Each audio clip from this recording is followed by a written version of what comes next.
What screams I have depression? Before we start with the first story, please hit a subscribe and ring the notification bell to stay updated with us. Story 1. Losing interest in literally everything and opting to just sleep instead. At one point, I couldn't even bring myself to watch TV or Netflix, etc. I just did not care. Same with being on my phone. Then I lost interest in being awake, and so sleep, beautiful, beautiful sleep, became the answer. So I would say that. LOL. Story 2. Wanting to sleep, but not really. Wanting to comfort eat, but not really. Not wanting to be on your own, but not wanting to be with people either. Wanting to go out, but wanting to stay home. Wanting to have a bath, but not once you're in it. All of the above in reverse in X10. Story 3. Not singing along to the radio is an early sign I'm not doing so good. I've been in crisis recently, and am back on the meds and with psychiatric and OT teams. The other day I was singing while making a cup of tea. My husband came into the kitchen smiling and said it was lovely to hear me singing again. What he meant was that it's good I'm feeling able to sing again, not that my caterwauling is a pleasant sound. Story 4. You know that friend who's always checking in on you to make sure you're doing okay? The I got you. Don't worry about it, friend. The life of the party, the one who's always smiling and joking? Check on them. Story 5. Someone who always seems happy. Nobody is in a good mood all the time, and if someone seems that way, it means they're burying all the bad emotions to present a strong face. It also suggests that they don't feel like they can talk about it. Reply. That was me in high school.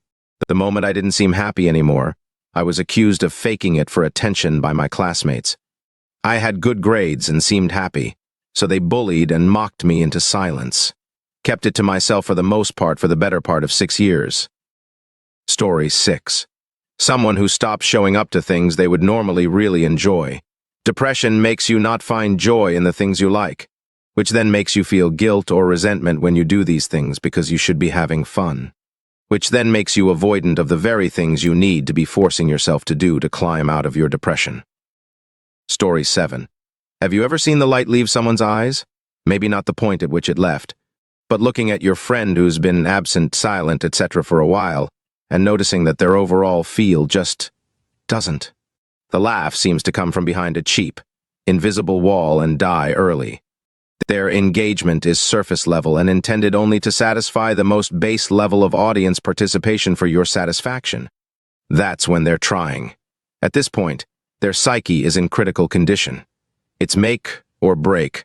If they get the help they need, no matter what form, you'll see the sun rise in their heart once again. You'll feel your old buddy back in old buddy form. If it goes the other way, neither of you find your way back to one another. Sad, sad. Story 8. Staying up way too late playing games, sitting on phone, etc. because going to bed means you have to get up in the morning and do it all over again. Reply. For me, it was going to bed made me nauseous. I would overwork myself and beat myself up for not being productive or completing a certain task. I now can't sleep without something playing. I have to drown out my thoughts to fall asleep. Story 9. Change of behavior day to day. Someday, the person will be joyful, motivated, and look energetic, while the day after, it will be grumpy, demotivated, and tired. Constant change of mood is a big sign of depression and will have an impact on all others aspect in its life. Reply. Definitely. I get momentary bursts of energy and joy and can wake up unusually chatty and bright making coffee, etc. But depression quickly pulls me back. I'm happy in the kitchen, then get back to my room, feel the immense weight again, and cry too much. The tease of a good mood is maddening at times. ESP, when others think it means you're okay again, but you know it's fleeting and sometimes just circumstantial. Story 10.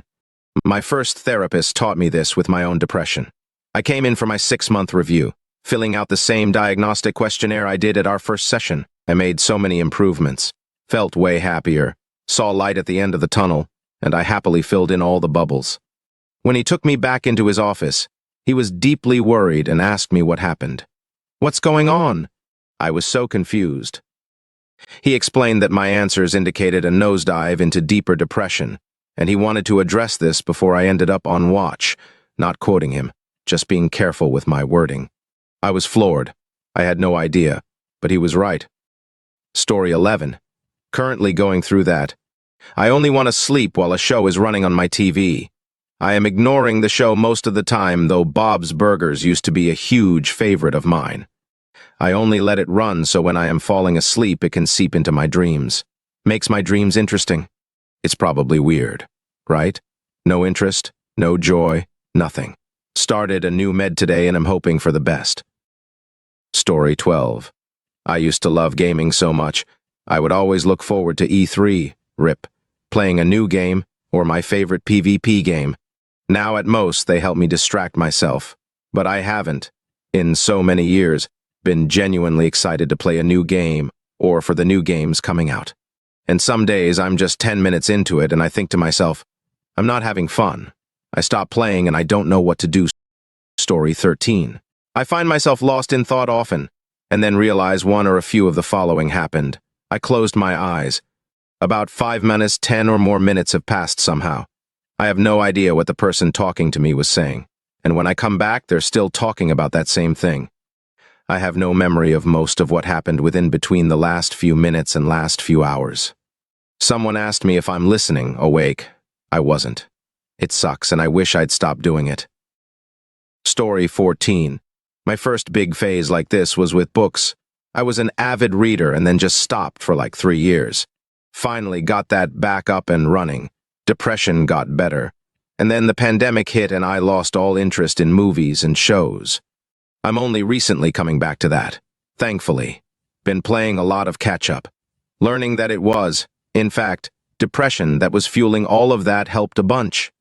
I didn't really understand what was happening until the pandemic squeezed a mental health crisis out of me, and I was basically forced to figure it out or die. Story 15. Something really weird happened during COVID. Here in Canada, we were given $2,000 a month if you were laid off because of COVID. With no money to stress about and all the time in the world to sleep, no expectations or obligations. I just woke up one day and it was gone. The pressure, the stress, the apathy.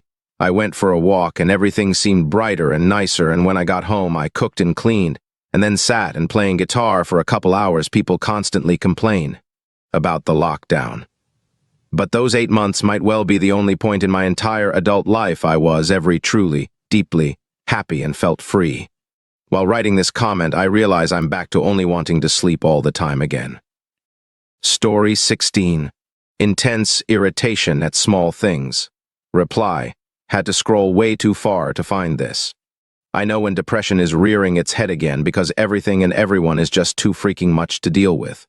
It's like a cup that's already full to the brim. I'm already using all my energy just keeping myself together so I can't handle anything else. I'm a little envious of the people who can at least sleep when depressed. I just get irrationally angry and then feel horribly guilty for taking it out on people I love. I'm so thankful I live in an age that has antidepressants.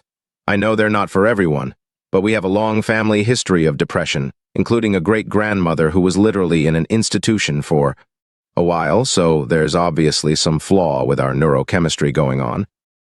Story 17. Poor hygiene. Loss of interest in hobbies or socialization. This. I have a scale I call the toothbrush scale.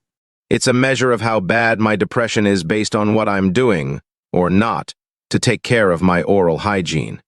If I use the Sonicare 2 times per day and floss or pick 1 times, I'm doing really phenomenally well. If I let my mouth go for several days in a row, I should probably check into an outpatient program. The rest is a spectrum. Do I brush but not floss? Rinse but not brush? 2 times a day or only once? It's a pretty good gauge of how I'm doing. Story 18. I always know my depression is coming back when my house is a mess and I don't care to clean. This is a great little barometer that I hope people think about. There are always external signs that depression is sinking in that can really help you rationalize it or even try to snap out of it. I tend to go in cycles. For me, it's when the boxes start piling up instead of making their way to the recycling bin. Story 19. Every little thing is just way too much effort. To this day, years and years after this started, I still freeze up when I see that I have an appointment on my calendar. Any appointment. It's so stressful. And I will obsess about it until it's over, because I am so afraid I will forget it. Story 20. constantly listening to music or just consuming media 24/7, so that you do not have time to think about anything else. To block out the negative thoughts. Reply, I have one headphone in, every waking moment of every day playing music. Literally. During school, while watching TV, etc., I have a 26-hour bomb-ass playlist that I cycle through a couple times a week. It's so comforting just to always have something I love right there all the time. The world implodes when both of the AirPods are dead. Alright, folks, that's a wrap. If you like more of this, please hit a thumbs up and subscribe to the channel. You can also share your thoughts in the comment below. I'll see you in the next video.